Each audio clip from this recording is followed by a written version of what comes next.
If you are a project manager, you must learn Claude AI toolset today. I've been in IT project management for over 15 years already, and I can tell you that Claude AI will become the mainstream tool for project managers for the next few years. That's why in this video you're going to learn everything you need to know about Claude AI, about projects, skills, connections, and everything that can be helpful for project management. Okay, here's your main interface. It looks just like ChatGPT, but maybe with some extra buttons. Right away, I want you to notice that this is actually a tool set. So this is called Claude Chat. You can go and switch to Claude Cowork that can access certain files and folders on your computer. Then in the same place we have Claude Code. This is more for developers, but even project managers can leverage this tool. It's so powerful. And on top of that, there is also Claude Design. This is a new thing where you can design slides, prototypes, and everything in between. Unfortunately, this Claude Design eats so many tokens that you need a maximum subscription to make it usable. But today we're going to focus only on Claude Chat and all the features available for chat like projects, skills, and customizations. By the way, why it's so important to learn Claude AI today? Because I believe that Anthropic right now is setting the standards of AI skills. Everything that you will learn from this video is transferable to any other AI tool. Okay, let's get familiar with the layout here on the UI. So you have your new chats here, project, artifact, schedule, dispatch, customize. We'll go through all of that in a few minutes. Then you have your list of chats, and you can pin some of the chats that you want to keep them on the top if you return to those conversations from time to time. Then you have your main chat area. Here you have a fancy button to use incognito mode. In this mode, this chat will not be saved. Next, if you go and type here something, that's how your ChatGPT and other chatbots actually work. But here you have some shortcuts like this slash button where you can select a skill. Again, we'll talk about skills in a second. They're a very powerful addition to this setup. Then you have this plus button where you can add files or you can move this conversation to a project. Again, we'll talk about projects in a second. Then these are your skills, which you can select from this drop down, but basically you can type them all. And these are your connectors. You can turn off and on connectors for this specific chat.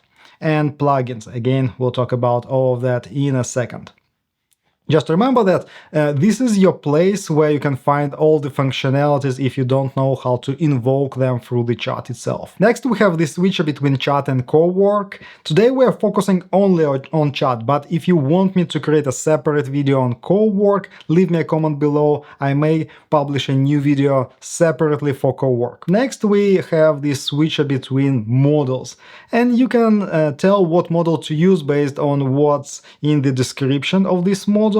Usually you don't need the biggest, most powerful model for your task. So be mindful because it eats up your tokens and you can hit the limits very fast if you use very intense model on simple tasks. On top of that, you can switch the effort. This is how long the model will think about your request. In most cases, you should leave it in high mode, or if you have something like big with a lot of data or you want to get better results, I recommend switching to extra.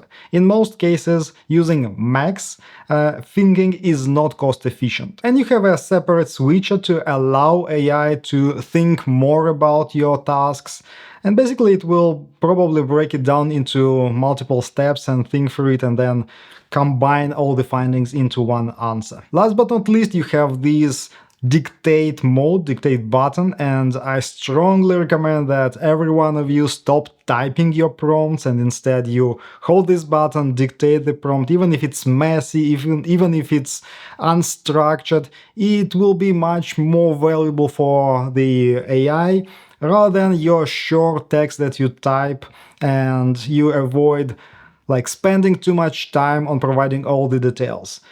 AI doesn't really care about the structure, about fancy words that you use. The more context you provide, the better. And last but not least, if you don't have anything here, you have an extra button to turn on the voice mode where you can speak back and forth with the model. Alright, as you can see, nothing fancy here. You saw all of that in ChatGPT and Gemini and Copilot. Everything is the same. But here's where Claude AI is different from other tools. It is not for everyone, and it's not specifically tied to one ecosystem like your G Suite or Microsoft Office suite.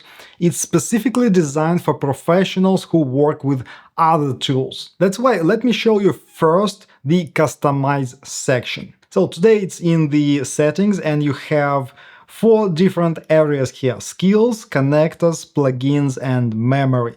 So let's cover them all. Okay, let's start with skills. This is arguably the most important part that you need to take from this video. A skill is basically a prompt, but it's written in a form of an instruction that AI can follow through step by step. A skill usually have this main part, the skill.md file, which describes the skill step by step, how to perform the workflow, the task step by step in all the details. As you can see here, I have 4 steps and the instruction on the output format. Additionally, a skill can have reference files. For example, in this case, there is a long reference file which explains different cases, formulas, and approaches to perform that task. And as you can see, it's like maybe 5 pages long, 6 pages long, I don't know. And that's a critical part. As you can see, there is a lot of text, and you will never retype this amount of text in your prompt. You don't even usually go to copy-paste from 2 different sources into your prompt. But with skills, you write it once, and every time you need to perform the same step-by-step instructions, the same task, you invoke the skill. What will happen is that Claude will first read through the skill, it will analyze it, it will get through the references, and then apply it to the prompt that you gave. It will use this skill on the information you provided in the chat. So let me show you how skills work. So here I've generated a random email to my stakeholders. And now I will go back to Claude. Here I have this Stop Slope AI skill, which basically edits the text and removes all the AI typical writing patterns. I'm pretty sure you already know how it feels when you read a text and you can tell that it's AI written right away. So this skill eliminates that. Alright, so all we need to do is to say, hey, use Stop Slope, and we'll just copy paste in this text. Alright, go. It will ponder for quite a few minutes, seconds, because the skill is quite heavy, but the results will be outstanding. I'll give it a few seconds. So for example, right away you can see here an M dash, like human beings don't use it as it appears, and here it's already eliminated from the text. But it did much more than that, and you get the report on what was removed and rewritten here following the recommendations in the reference file. So what does it mean for project managers?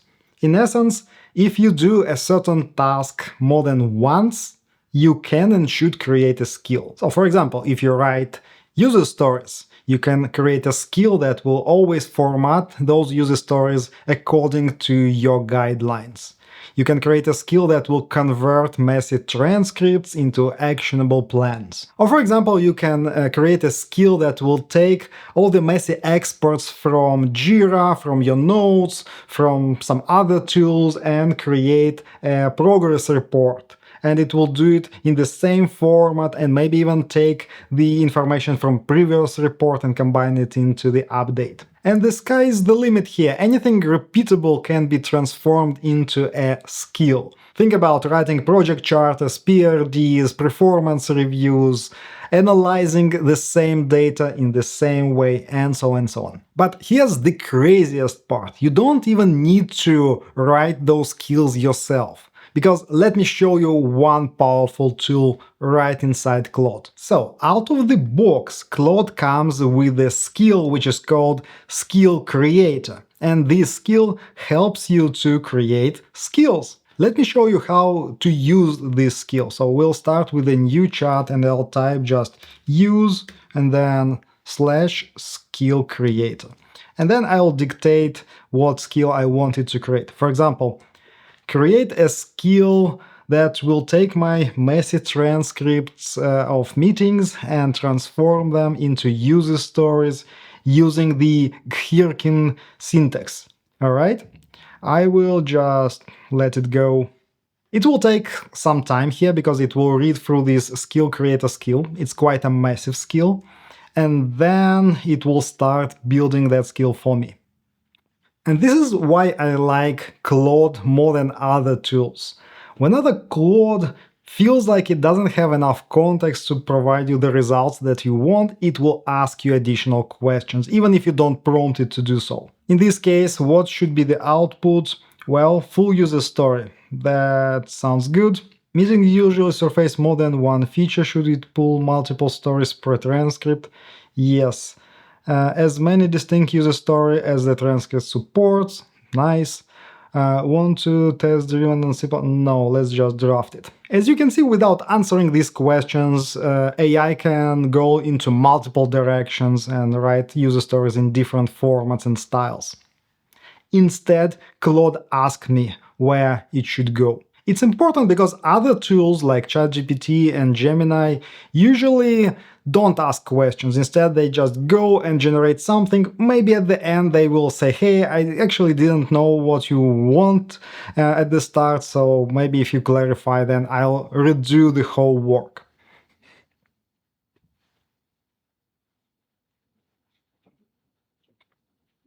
Okay, it worked for several minutes, and this is the output. This is basically the skill in skill.md file, and you can read through it, you can chat a bit more and make some corrections to the skill, but basically it explains how it works, what it does, and how to invoke it. If everything is fine, you can just click Save Skill, and now it's added to your skill set and you can start typing it out as transcript to user stories. All right, we're not done with skills yet. If we go back to skills, you can obviously create your own skills, and this would be the best skills that you will get because they're tailored to your workflows, to your projects. And you can go to this browse section and find skills provided by Anthropic, like this skill creator skill. But what's more important, you can import skills created by other people. People share those skills in GitHub repositories and you can download them, import them here as they go, and use them in your own Claude setup. But a word of caution here.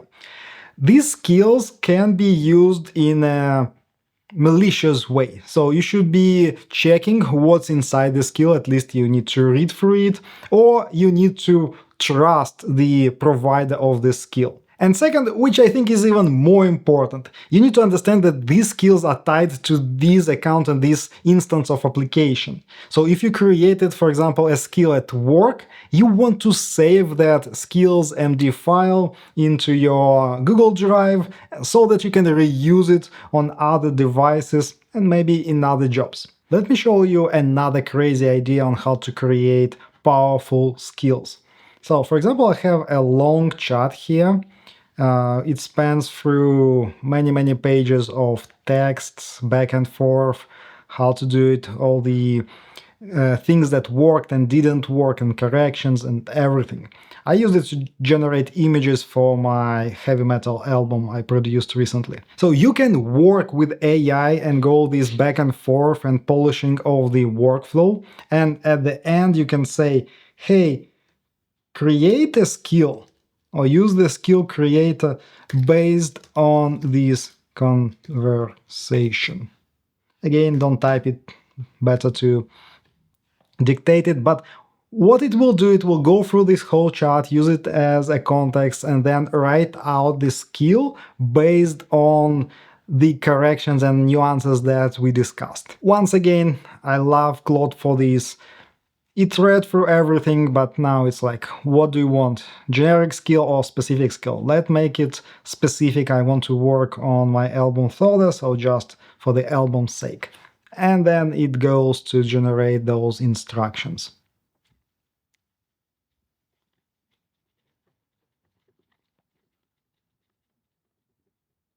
So why is it so powerful?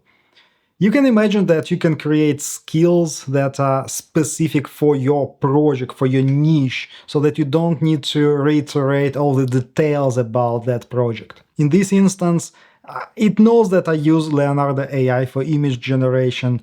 It knows my characters and what's the idea behind the plot, what they look like, what's the scene around, what are the main areas of this story, and so on. So again, imagine you run a project which is like very HIPAA compliant, you are working with health data, and instead of reminding AI all the time that you need requirements that cross-check the HIPAA compliance, you can use it in the skill. You can say the areas that you want to cover in every single user story. You want to check every piece of requirements against certain rules. Okay, I can talk about skills for another hour, but we need to cover other areas, and specifically we'll go to connectors. This is exactly what makes Claude AI so much more powerful than ChatGPT or even Gemini. Connectors allow you to get access to different tools like Slack or Google Calendar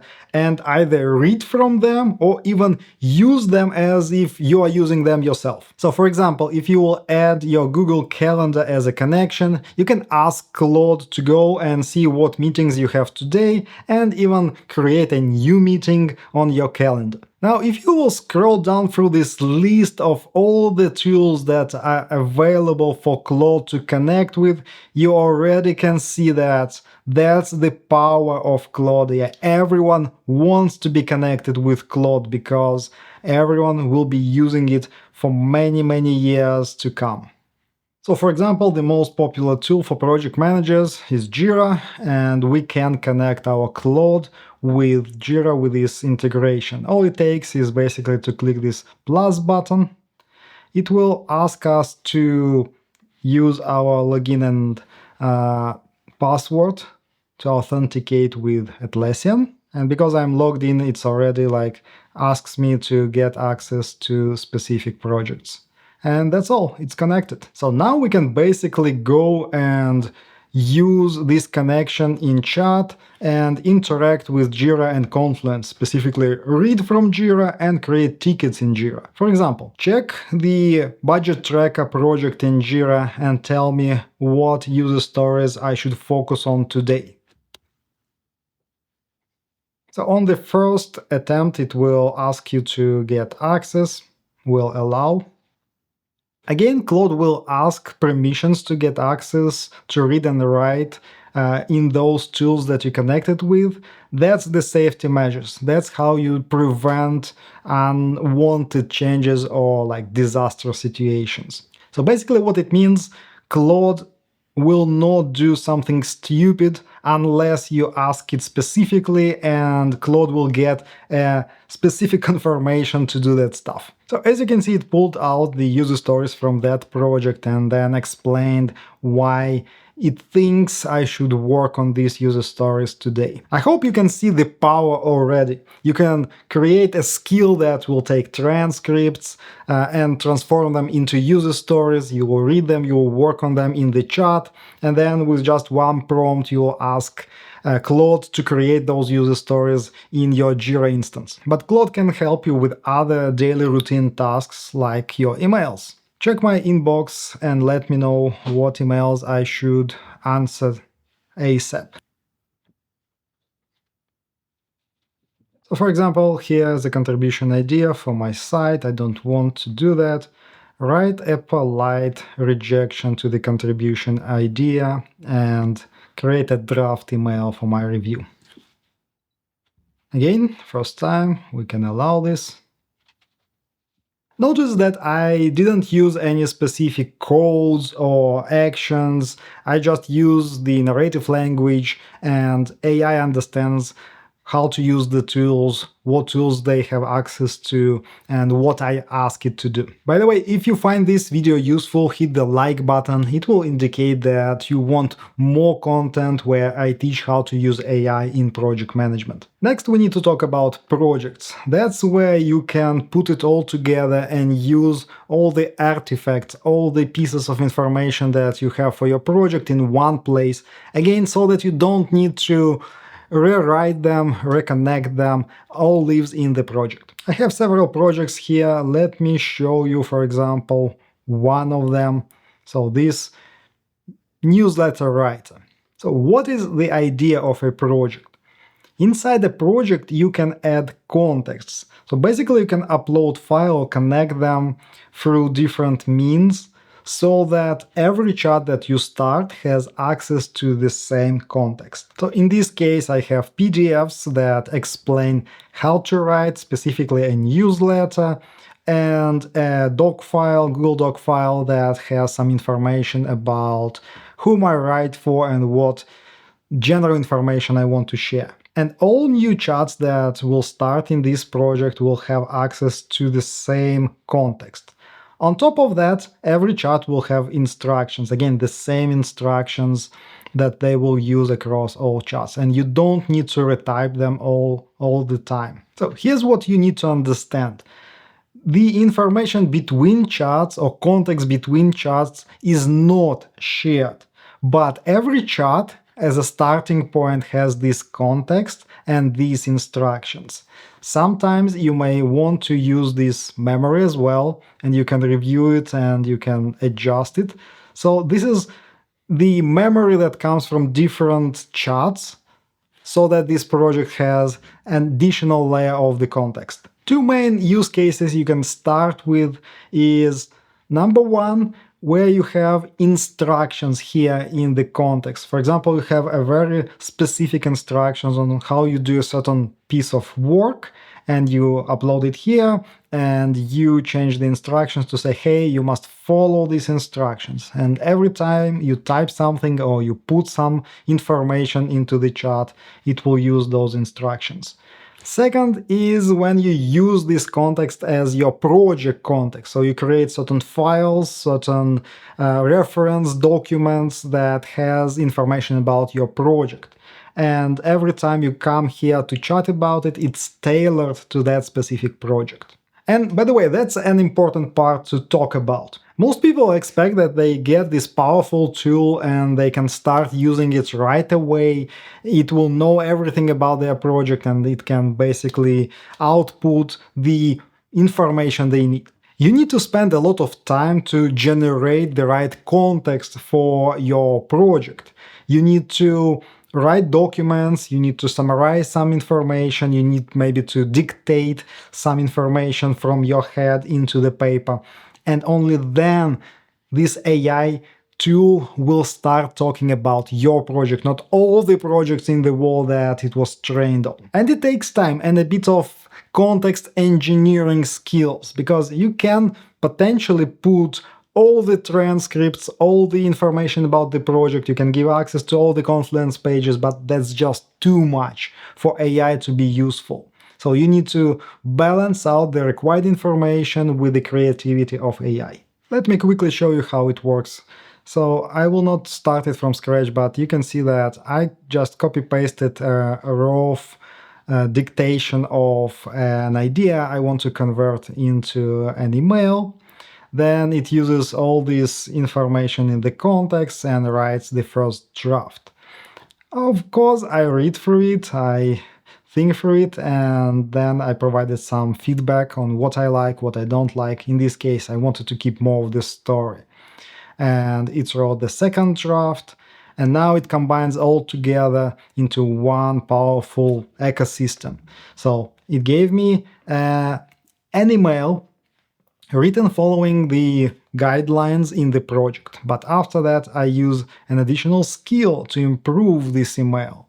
And it's another very powerful skill that I created myself. and then it goes through 54 principles and rewrites an email to make it more readable and sound like me.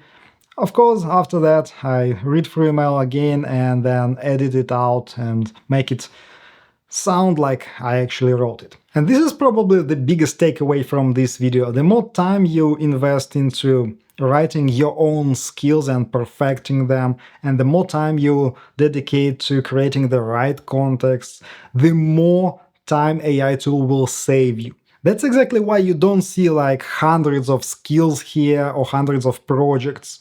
That's because I try to optimize the processes that I do almost daily. The same applies to project management in general. You don't want to go and create skills that run projects end to end. You want to find those workflows, those tasks, repeatable tasks that are easy to follow step by step and therefore write a step-by-step instruction and start with those tasks. So first you go and create skills, but then you go and create your project context. And here I have another powerful tool for you. We didn't talk much about prompts, but even if you start using Claude with skills and everything, from time to time you need to start with a powerful prompt. That's why I created this AI prompt pack for project managers. And specifically I have prompt 0 here that every single project manager should use the first time they try to interact with AI. It's called Project Context Builder. So basically you can copy this prompt and Claude will walk you through several questions to collect the required information and then create the context file that you can upload to your projects or even convert into a skill. You can access this prompt pack for free. It includes a lot of prompts that I use on a daily basis, and they are tested and verified by hundreds of project managers. Check the link in the descriptions, it's totally free. You can use these prompts inside Claude, and Claude will be 10x more powerful with these specific instructions. But here's the biggest problem. Any tool is as good in project management as your knowledge of project management. As it was before AI, the tool does what you ask it to do. So if you don't understand the project management concepts, you get some generic answers that don't work in the real world. That's why to create valuable skills or write valuable prompts in Claude or any other AI tool, you must understand project management on a deeper level, all the processes, all the workflows. That's why I recommend that you watch this video where I share my whole project management course with you. All for free, watch it now and start using that knowledge inside Claude.